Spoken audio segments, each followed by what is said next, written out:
Subscribe now and press the bell icon. Never miss an update.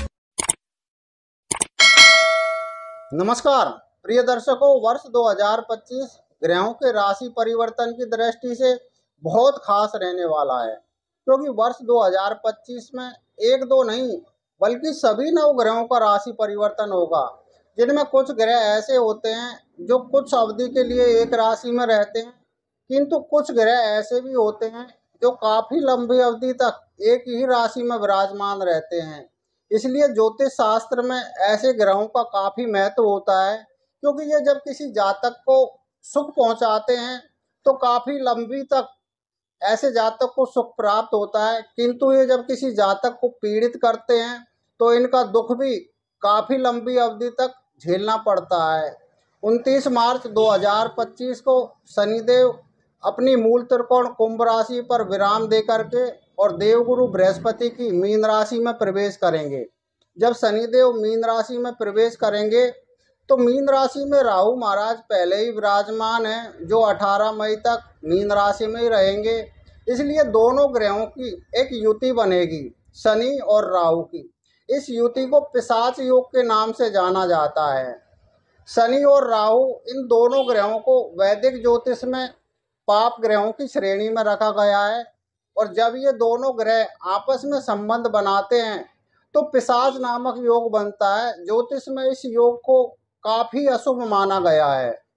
अब सवाल ये उठता है कि किस प्रकार से शनि और राहु संबंध बनाएंगे तो यह योग बनता है, किंतु उससे पहले ये जानना आवश्यक है कि आखिर शनि और राहु से ही क्यों पिशाच योग बनता है। इस योग का अर्थ है, इसके लिए हमें शनि और राहु को समझना होगा।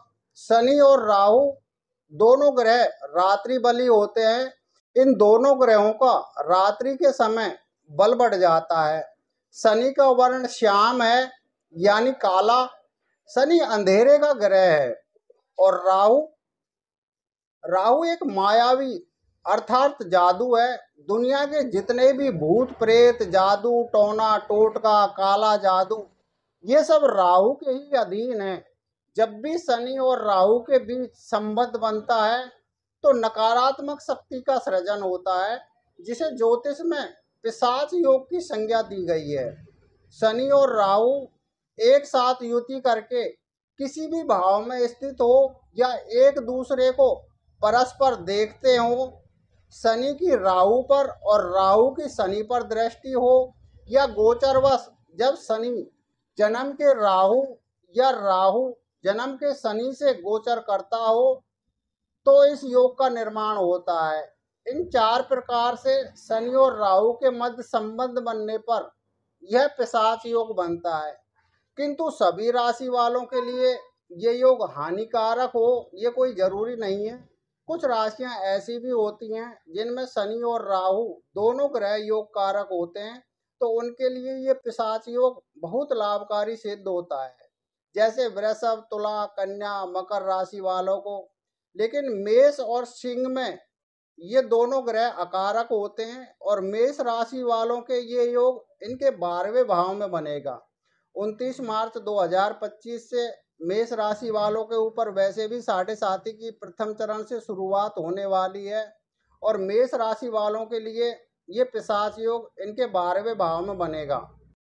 12वां भाव आपके खर्चों का है, 12वां भाव आपके लगन का व्यय है, 12वां भाव आपके स्थान परिवर्तन का भी है, 12वां भाव आपका शयन सुख भी है, 12वां भाव दुखों का भी माना जाता है, 12वां भाव विदेश का भी है।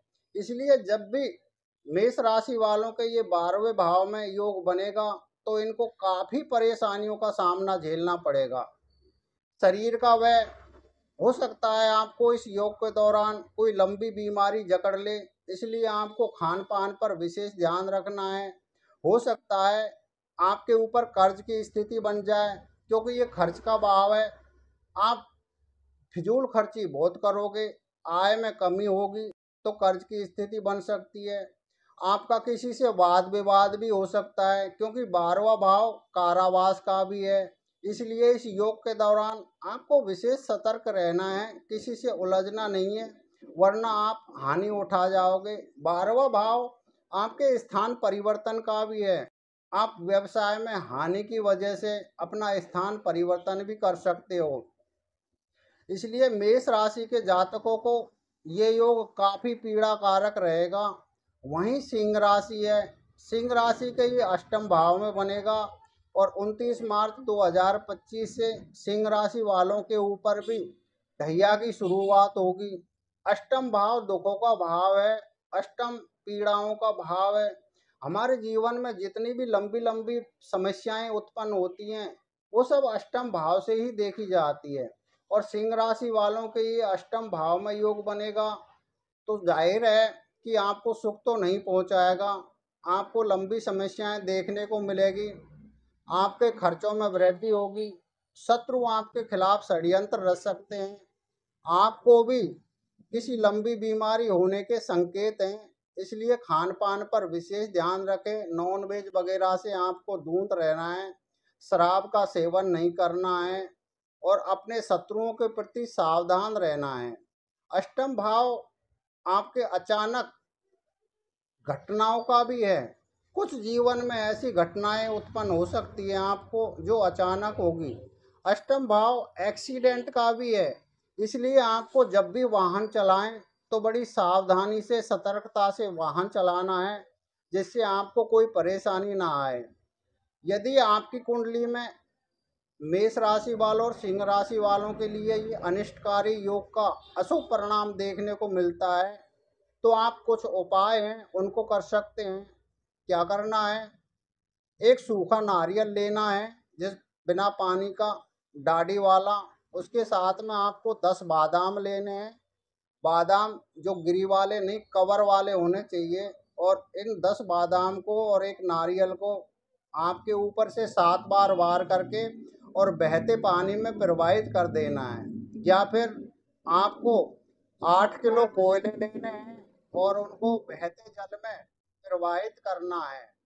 शनि मंत्रों का जाप करना है रात्रि के समय और राहु के वैदिक मंत्रों का भी जाप करना है। किसी के साथ में गलत व्यवहार नहीं करना है, किसी को पीड़ा नहीं पहुंचानी है, किसी बेजुबान जानवर को मारना नहीं है।